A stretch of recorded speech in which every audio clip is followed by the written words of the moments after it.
Abençoe-nos, Jesus, o nosso mestre incondicional de todas as horas. Que assim seja. Boa noite. Eu nunca vi uma plateia tão desanimada, viu? Boa noite. Vocês vieram dormir? Pode ir para casa. Boa noite. Boa noite. O que é isso, gente? Eu queria ver lá na Via Ápia os cristãos enfrentando o medo de morrer na mão dos romanos e iam se encontrar com Pedro, com os discípulos, assistir um pouquinho da palavra. Eu queria ver se ele é desanimado desse jeito. Então, depois desse puxão de orelha, com alegria, vamos à palestra de hoje à noite. Primeiramente, sabem por que eu amo a doutrina espírita? Por causa de duas palavrinhas: fé raciocinada. Qual a diferença entre a fé raciocinada e a fé cega? A fé raciocinada, você conquista entendendo o porquê você crê. Eu acredito, mas eu entendo o porquê eu acredito. Eu acredito que existe o plano espiritual, porque eu entendo o que acontece no plano espiritual, pelo menos parte. E sei que os fenômenos que acontecem, sei como acontecem, e a partir do momento que eu entendo, eu perco o quê? O medo. Eu passo a viver com mais serenidade. Se eu entendo, faço o que é certo, a vida vai sendo mais tranquila.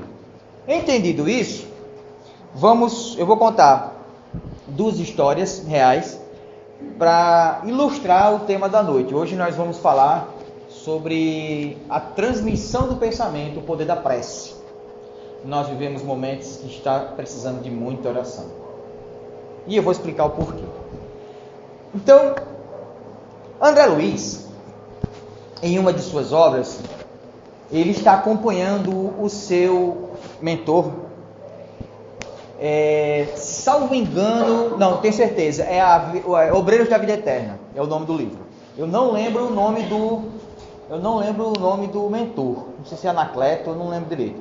Enfim, o mentor, junto com André Luiz, estavam acompanhando o processo de desencarne de um presidente, de um dirigente de uma casa espírita. Apesar de ter trabalhado a vida inteira no espiritismo, ele ainda era apegado à matéria, apegado à família, apegado às filhas. E o despreendimento dele foi doloroso, não foi fácil não.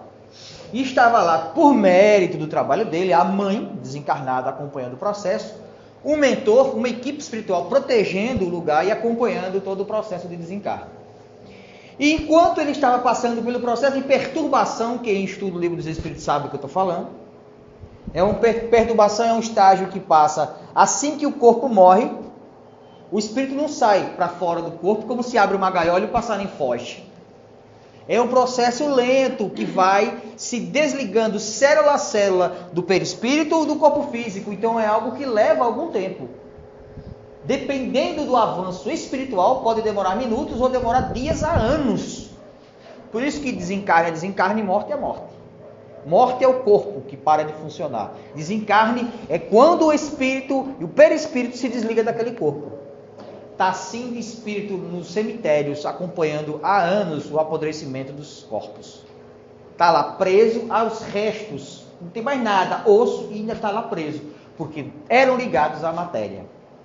Enfim, nesse processo de perturbação, que é o período em que o espírito ainda não adquiriu a lucidez após o desencarne, após a morte do corpo físico, o mentor de André Luiz, já percebendo, porque é um espírito bem mais evoluído, percebendo coisas ao redor que nós, pobres mortais, ainda não percebemos, e se desdobraria uma grande lição de vida. Ele disse, eles estavam no quarto do casal, onde ele tinha desencarnado. O corpo estava lá, estava sendo velado, e a esposa, o pessoal lá, e todo mundo no mais íntimo, no quarto deste homem. E na sala estavam todas as pessoas da família, gente conhecida que estava lá, aquela história toda, no velório.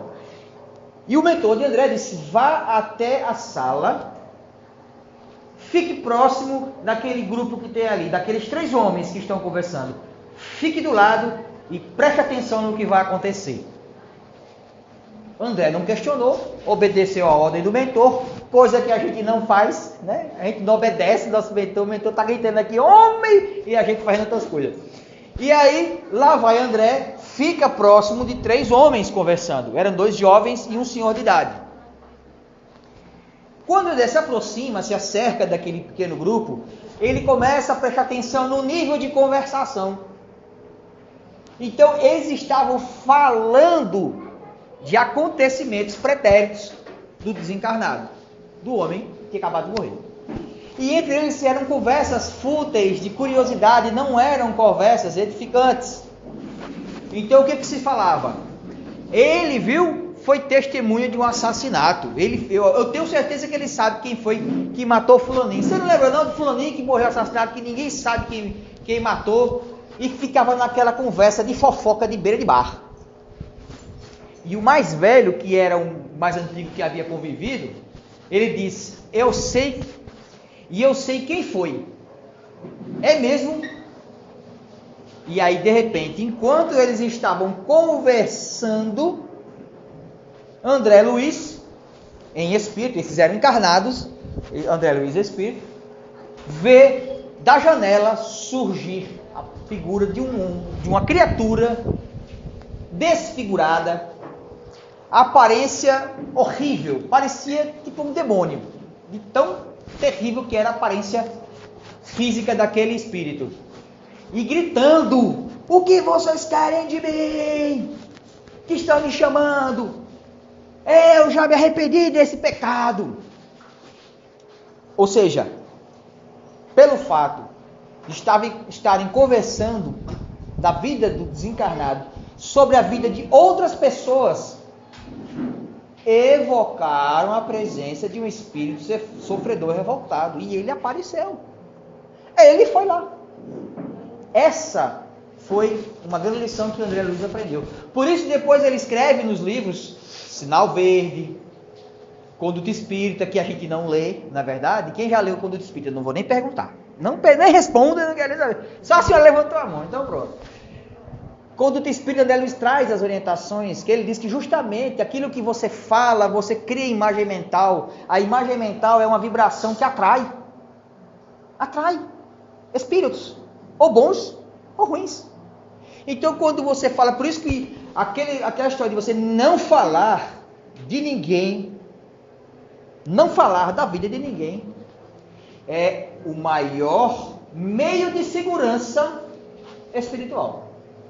Porque a partir do momento em que você fala de alguém, você telepaticamente se liga a alguém, eu vou falar já sobre isso, o tema da auditoria sobre isso, você se vincula telepaticamente e muitas vezes se vincula às entidades que estão com aquela pessoa. Se você está falando mal de alguém, os espíritos obsessores vêm para perto de você. Quem for médium sensitivo vai perceber que quando tem um perigo, tem uma maledicência, começa a passar mal. Porque ele começa a sentir as presenças negativas que a maledicência atraiu. Você pode ver as pessoas que são maledicentes têm uma vida terrível. Dentro da casa das pessoas que fofocam, tem um inferno de entidades malfazejas. Eu não estou aqui para alisar, eu estou aqui não é para fazer medo, não, eu estou aqui para falar a realidade. Pegue um médium clarividente, leve para dentro da casa de uma pessoa maledicente. Ele lhe diz o que tem preso nas paredes. Coisas, filmes de terror na terra ainda não conseguiu recriar o que a gente tem dentro de casa quando a gente não tem uma postura evangélica. E agora eu vou contar uma outra história para aliviar, né? Depois da lapada, agora a gente assopra. Bate e assopra, né? Essa didática funciona. Francisco de Assis, um dos espíritos mais lindos que já transitou por essa terra depois de Jesus, era o espírito mais amado de Jesus. Quem era o discípulo mais amado de Jesus? João Evangelista. Francisco de Assis é a reencarnação de João Evangelista. Então era o espírito, por que era o espírito mais amado de Jesus? Será que Jesus faz diferença? Quem é pai aqui? Levanta a mão. Ou mãe. Que tenha mais de um filho. Vocês amam diferente seus filhos? Não. Ama mais um do que outro? Ama mesmo? Ou é essencial? Tem que prestar. Amor é uma coisa, afinidade é outra. O amor é amor. Ele é incondicional. A gente pode ter mais afinidade com um do que com o outro, mas amor é amor. É amor. Jesus não diferencia ninguém. Deus não diferencia ninguém. Mas por que se dizia que Jesus amava mais João? Porque João foi um dos espíritos mais evoluídos aqui da terra, depois de Jesus. Era o que mais próximo conseguiu compreender e viver as propostas de Jesus. A prova que depois de 1.200 anos, o cristianismo se perdeu. Na época que havia as cruzadas, a Inquisição, onde havia aquelas coisas que a gente sabe da Idade Média. Jesus pediu para quem? Para João. João, vem e reconstrói a minha igreja.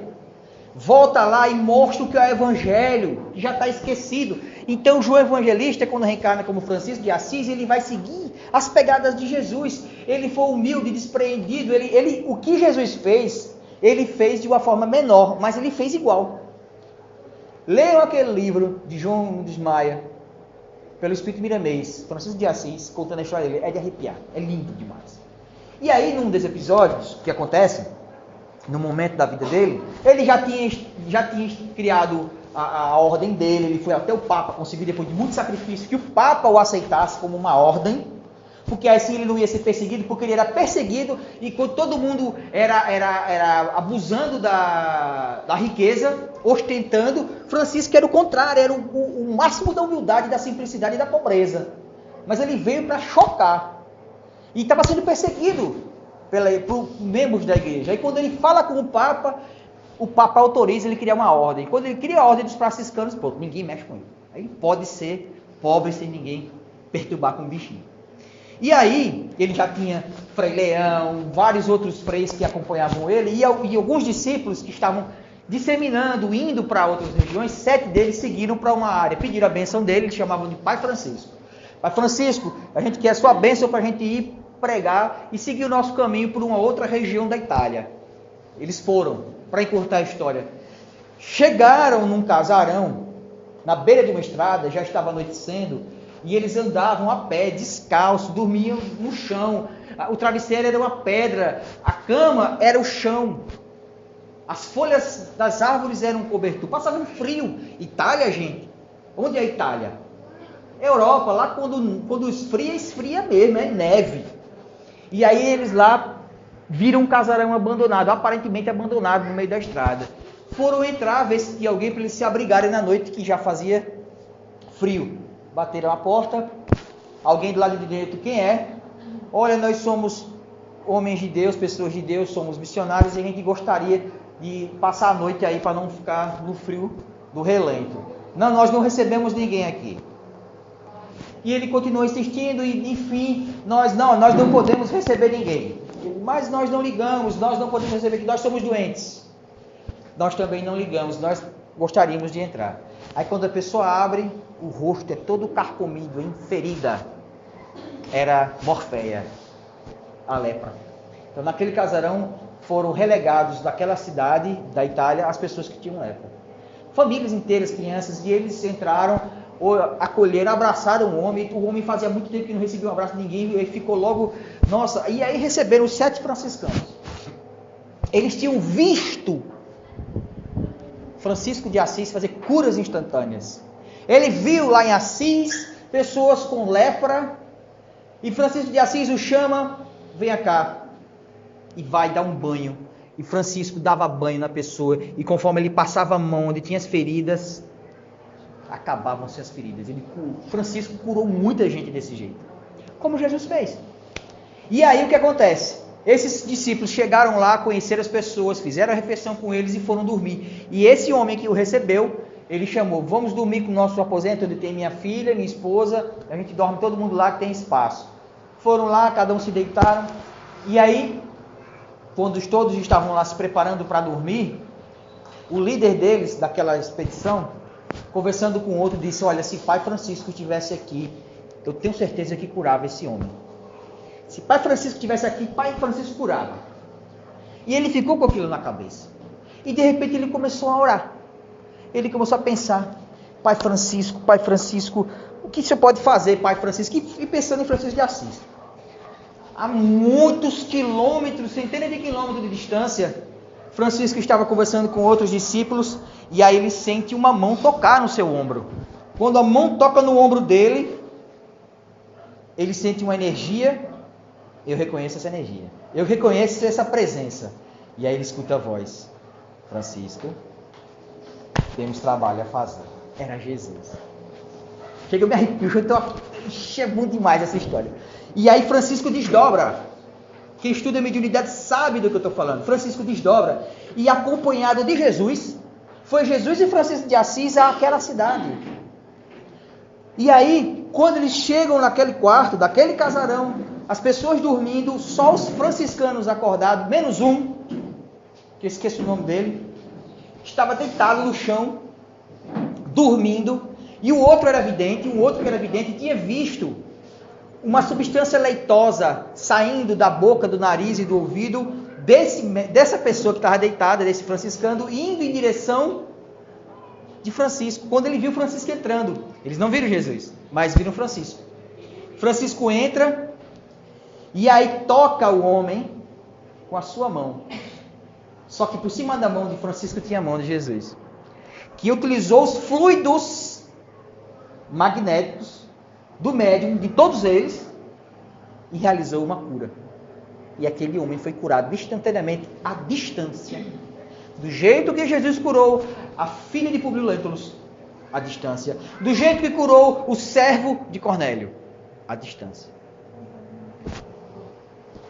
Então, meus irmãos, a prece, ela é uma evocação. Onde vós colocais o vosso coração, é lá onde vai estar o Espírito. Onde você coloca o seu pensamento, é onde vai estar o seu coração, é onde vai estar o seu Espírito. Agora a gente começa a pensar, onde nós deixamos o nosso pensamento todo santo dia? Transitar em cada região umbralina, não é verdade? É verdade. Aí a gente começa a pensar, o que nós vemos na mídia, que tipo de novela nós assistimos, que tipo de filme nós assistimos, que tipo de programação nós assistimos, o que nós vemos na internet, o que nós escutamos ou lemos de comentários e postagens nas redes sociais. Será que todas elas são edificantes? Será que todas elas nos levam a ter um encontro com Francisco, com Jesus? Ou nos levam a ter contato com entidades enfermiças, doentes, perturbadoras e perturbadas? Nós somos os causadores dos nossos sofrimentos. É por isso que eu digo em vários lugares, muitas pessoas não gostam e fogem da casa espírita, porque na casa espírita nós não vamos falar, pelo menos eu e algumas pessoas sérias, não vão falar hipocrisia, falam a verdade. E a verdade às vezes dói, mas é a dor que cura. Eu prefiro uma verdade que doa e que seja um caminho para a cura do que uma mentira que todo mundo fique alegre de ouvir uma mentira ou algo que não vai levar ninguém a lugar nenhum. Então, a prece é uma evocação. Cuide onde você pensa a partir de agora, no que você pensa, em quem você pensa, o que você pensa. Preste atenção. Porque o que você pensar, você vai estar trazendo para dentro da sua casa, para o seu lado. Quem tem sensibilidade? Vamos fazer aqui uma pequena enquete. Eu vou fazer algumas perguntas. Eu quero que quem quiser levantar a mão, levanta. Quem não quiser levantar também, não precisa levantar. Mas pense, viu? Isso aqui é um testezinho. Quem já sentiu alguma coisa diferente quando você entra num lugar? Você entra numa casa ou numa loja, em algum lugar que você nunca entrou, e de repente você começa a sentir uma agonia, uma coisa assim que dá vontade de você sair naquela mesma hora. Já sentiu? Ok. Alguém já sentiu também de você entrar num lugar e de repente é um lugar, uma sensação tão gostosa, uma sensação de paz, de leveza, que fala, não, eu quero morar aqui, eu não quero nem sair daqui, não vou nem para casa, porque lá em casa é um inferno, eu quero ficar aqui. Alguém já sentiu isso? Ah, todo mundo levanta a mão. É? Alguém já sentiu a presença assim, a sensação de que tem alguém do meu lado, mas não tem ninguém? Acontece direto quando eu, minha filha, deixar minha filha na escola, aí ela no banco de trás, agora ela no banco da frente, mas quando ela andava no banco de trás, ela descia e eu saía, né? Ela entrava na escola e eu seguia. E a sensação que eu tinha é que ela estava ali, mas eu olhava, e uma criança espiritual ali, estava lá, porque eu sentia a presença. Já aconteceu de vocês olharem uma pessoa que você nunca viu na vida, e você dizer, mas rapaz, eu conheço tu de algum lugar, mas eu nunca te vi. Já aconteceu com vocês? Uma pessoa que você conhece hoje e parece que é aquela amiga de infância. Menina, quanto tempo? Já aconteceu? Tá rindo que já está se entregando. Já aconteceu também de você trocar o olhar e... o santo não bateu. Aconteceu? Você sabe o que é isso, gente? Mediunidade. Quem estudou o livro dos médiuns, Allan Kardec coloca lá num dos primeiros capítulos, todos os encarnados são médiuns. Todos. Todo mundo é médium, todo mundo é médium. Só que tem uns que as faculdades já estão mais afloradas. Eu concluo essa parte e você fala. Alguns têm as faculdades já ostensivas e mais afloradas, e outros menos, mas todos somos médiuns. E eu justifico e provo isso a partir do momento em que, se todo ser humano é passível de sofrer obsessão, a influência maligna de um espírito, significa que é médium. Se algumas pessoas não fossem médium, essas pessoas que não são médiums não sofreriam de obsessão. É lógica isso. Está vendo a fé raciocinada? É isso. Diga, meu amigo. Você tem um sonho e que esse sonho acontece. Pode ser. Isso tem muito a ver com a mediunidade, depende. Mas todos nós desdobramos. O que é desdobrar? Quando a gente dorme, o espírito sai do corpo e vai andar. É a mesma situação. Onde você coloca o seu pensamento durante o dia, quando você dorme, você vai bater lá. Às vezes tem algumas pessoas que são muito puritanas, inclusive espíritas.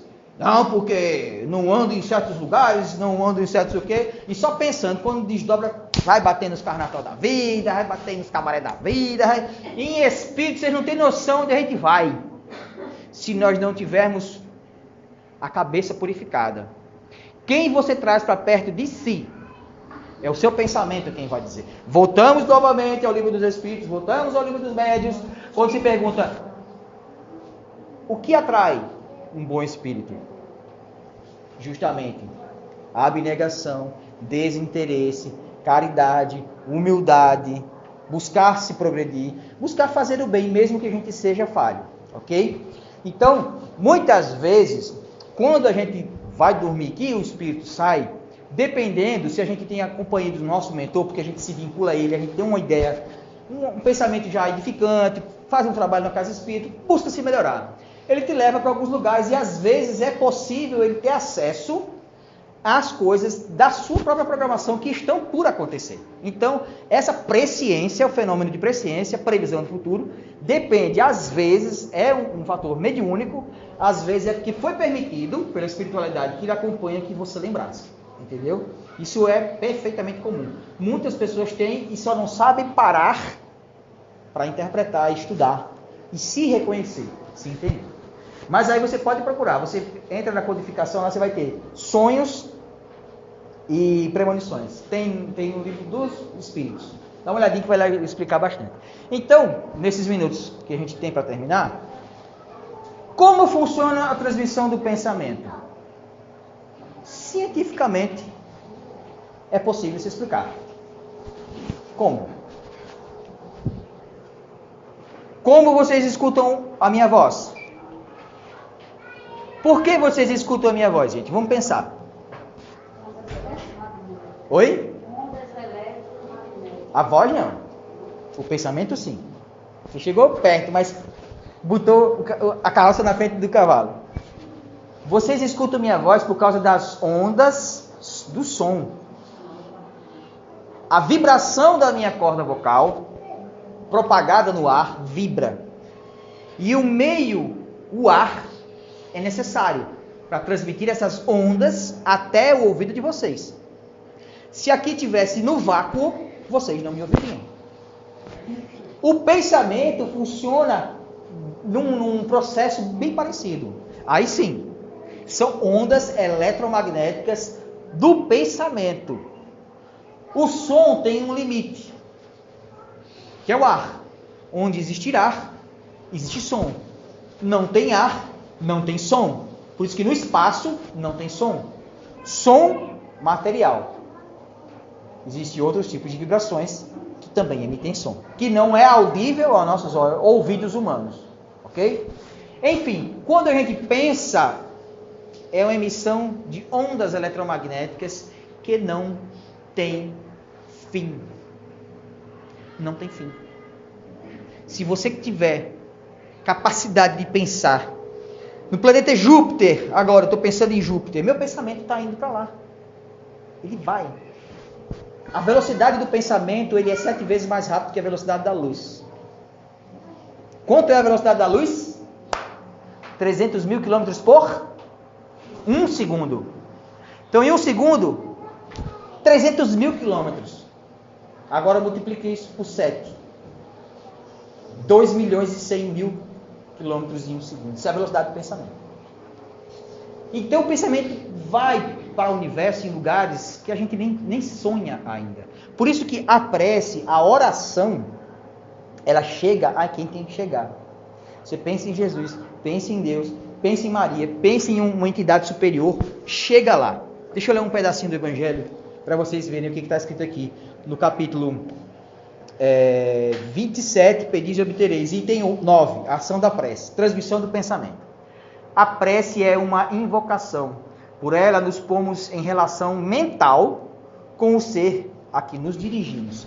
Então aqui é o que eu mostrei nas histórias que eu contei. Você vai evocar e estar em relação telepática com quem você pensa. Eu fui casado 2 vezes já. No meu último casamento eu tinha uma afinidade tão grande com a minha ex-esposa que quando ela estava passando por algum aperreio no trabalho, eu sentia. E quando ela ia me ligar, eu já pegava o telefone porque eu sabia que ela estava me ligando. Eu ia ligar agora, eu não sabia. E quando eu pensava nela, alguma coisa ela sentia. Isso é algo sobrenatural, não perfeitamente comum. Telepatia entre espíritos afins, que tem sintonia. Então o que acontece? Comecemos a pensar.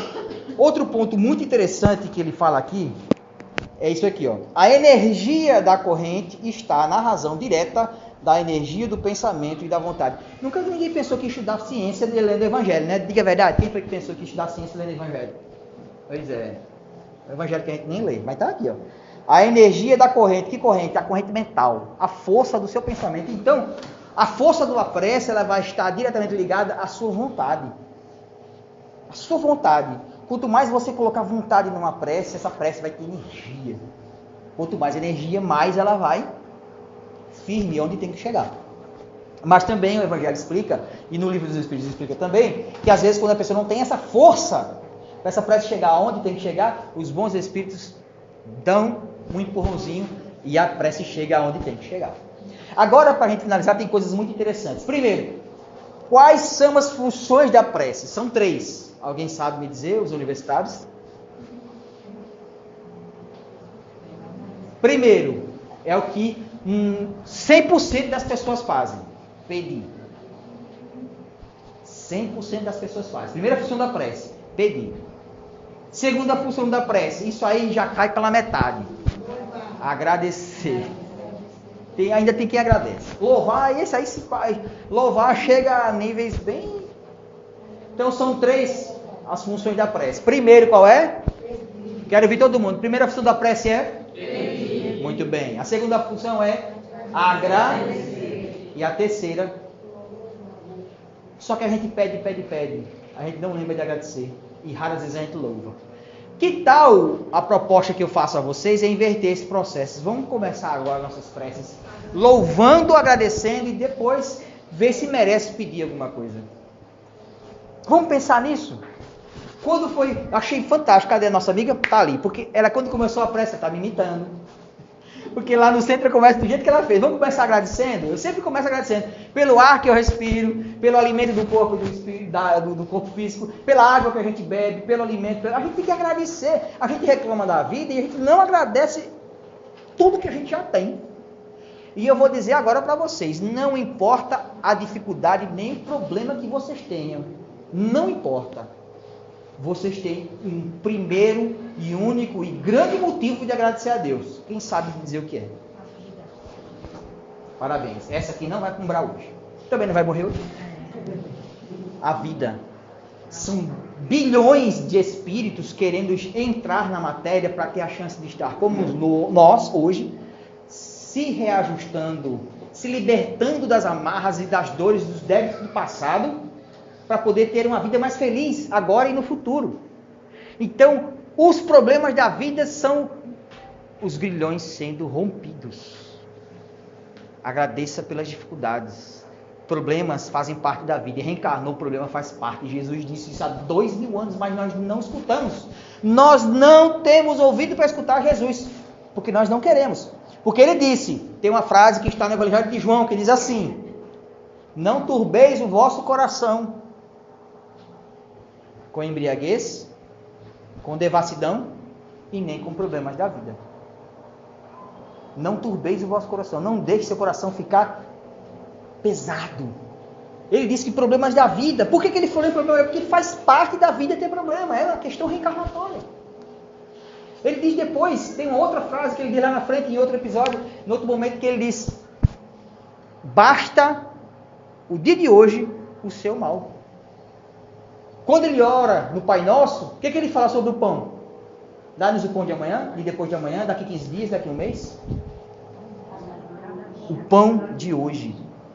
Então ele está mostrando que as dificuldades fazem parte da vida. E a forma como a gente encara isso vai ser libertador. Ou nós vamos continuar presos, dando cabeçada onde a gente já poderia ter se libertado há muito tempo. Então, nós vivemos momentos complicados no planeta. Por quê? O planeta está no melhor momento da sua existência. Aí vai dar um nó na cabeça um negócio desse, não é verdade? Porque nós evoluímos. O planeta evoluiu a um ponto em que chegou a hora do vai ou racha. O planeta está na adolescência, não dá mais para ser criança, mas ainda não tem a condição de ser adulto. Mas é o momento em que tem que começar a assumir responsabilidades. O planeta chegou a um nível, nós chegamos a um nível em que só vai permanecer no planeta quem tem condições de usar a veste nupcial, parábola de Jesus. Manso, pacífico. Não tem condições mais de a perversão, o mal, o egoísmo. Não tem como permanecer no planeta mais.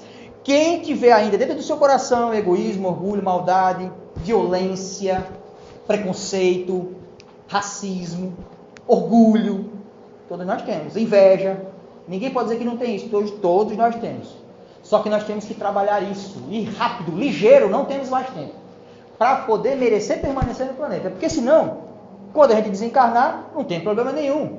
A gente pega um trenzinho, o trem das 7 de Raul Seixas, e vai pegando o beco descendo para os planetas inferiores. Ninguém vai morrer não, ninguém morre. O espírito não morre, nós somos imortais. Simplesmente a gente vai estar lá, batendo um papo, fazendo um carnatal da vida, no meio dos macacão lá, recomeçando todo o processo, até um dia chegar onde nós estamos hoje. É algo bem dolorido, é algo bem difícil, mas dependendo do orgulho, é a única forma de tirar o gelo do coração empedernido que nós somos. Intolerantes e orgulhosos. Essa é a grande, dolorosa verdade. Então, eu gostaria de ter mais meia hora, porque esses ainda... Mas tudo bem. Por sorte de vocês, o tempo acabou. Então, para finalizar a palestra, falando sobre oração, tem uma passagem que, mesmo que eu vou atrasar um minutinho, peço licença à casa, aos mentores da casa e aos trabalhadores, esse 1 minuto.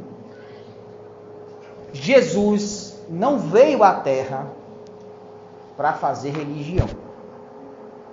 Jesus não veio à Terra para ser elogiado, nem para ser louvado, nem para ser servido. Ele o diz. O Filho do Homem veio para servir. E o servir de Jesus foi para libertar a nós, consciências aprisionadas. E ele ensinou profundos conhecimentos de medicina espiritual, conhecimentos de libertação. Quando ele disse, ore, e foi no Sermão da Montanha, você pode pegar aí a Bíblia no capítulo 5 de Mateus, Lá quando ele fala, vocês aprenderam na lei de Moisés, amai os vossos amigos e odiai os vossos inimigos. Jesus falou isso no Sermão da Montanha. E em seguida ele diz, eu porém vos digo, ame os vossos inimigos. Ore por quem te persegue e quem te calunia. Jesus está ensinando ali um mecanismo infalível de proteção espiritual para qualquer coisa ruim. Pode ser o pior feiticeiro, pode ser as coisas que for, pode ser o espírito ruim que for. Ore com piedade, com caridade, por aquele que te calunia. Ore por aquele que te odeia. Ore e peça a Deus. Eu falo com conhecimento de causa, pelas coisas que eu passo da minha vida e pela minha experiência no campo da mediunidade. Eu trabalho junto com a minha equipe lá no centro, fazendo socorro espiritual na mediúnica. Muitas vezes tem espíritos desencarnados que são obsessores, porque são vampirizados e escravizados por outros espíritos piores do que eles. E quando chegam à nossa sala para fazer, através da mediunidade, um resgate espiritual, ele não consegue nem falar comigo. Ele diz, eu não consigo falar, eles não deixam. Eu não consigo orar, ore. Eu digo, vamos orar comigo, eu não consigo, eles não deixam. Aí é preciso a minha intercessão junto com a equipe espiritual, que ora a Jesus, peço a tua intercessão junto com a equipe espiritual, que rompa todos os fluidos e vínculos que não permitem que esse irmão possa conversar comigo em paz. De repente ele se acalma. Porque quando a gente pede a intercessão de Jesus, ela vem. E aí o Espírito, e agora meu irmão, você está mais calmo? Agora eu estou calmo. Você consegue orar agora? Agora eu consigo orar. Oremos. Peça para Jesus que te liberte. Peça perdão pelos seus erros. E o Espírito vai orando. E de repente aí, agora é a hora da verdade. Ore e perdoe aqueles que te perseguiram. É a hora da libertação. Querem se libertar? Orem e amem os que te perseguem. Porque fomos nós que fizemos o mal a eles no passado. Futuramente, quando tiver outra palestra, eu faço a continuação, ver se eu consigo pegar o eixo. Gente, muito obrigado à casa, que Deus os abençoe a todos. Peço perdão se magoei alguém, se feri alguém, lhe garanto que não foi a minha intenção. A minha intenção aqui foi estimulá-los a ter gás no caminho de Jesus. Nós somos muito amparados. E agora eu vou finalizar, lembrei. Uma passagem de um Espírito Superior dizendo o seguinte: nós somos como um guarda-chuva que protege dos maus espíritos e das energias ruins. Agora, se você sai de casa sem o guarda-chuva, o problema é seu. E como nós atraímos os bons espíritos? Oração. Orem. Orem quando acordar. Orem quando for se alimentar. Agradeça a Deus. Tudo que você for fazer, coloca Deus no seu caminho. Coloca Deus na sua frente. Você vai santificar a sua vida. Cada momento da sua vida vai ser santa. Até na hora de fazer amor. Até na hora de fazer amor com o marido, com a esposa, sim. Porque o amor é santo. Foi criado por Jesus e ser feito com amor. Ore. Coloque Deus ali naquele momento que Ele vai envolver com energias boas. Sua vida inteira é um momento de santificação. Quando entendermos isso, a vida vai começar a mudar. Muito obrigado a todos. Que assim seja.